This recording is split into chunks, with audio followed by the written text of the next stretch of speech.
Pärnu giidide ühingusse kuulub 40 giidi, kes kõik tutvustavad siinset piirkonda paljudes võõrkeeltes tuhandetele turistidele.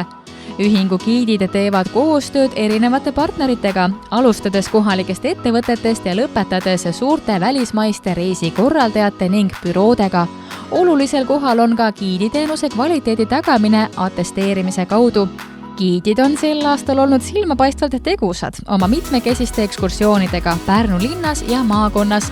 Korraldati tuure nii jalgsi, bussiga, isegi liinibussiga, jalgrattaga ja jõelaevaga.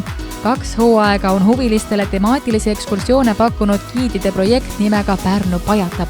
Läbimõeldud kontseptsioonid, täiesti erakordsed teemad, näiteks Tisleri pojast linnaarhitektiks, jalgrattaga kunstiradadel, tuntud skulptorite jälgedes, Riia eeslinna lugu ja nii edasi ja nii edasi.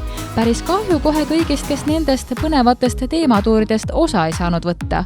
Pole põhjust kurvastamiseks, sest giidid pajatavad Pärnu lugusid veel ja veel ja veel ja veel.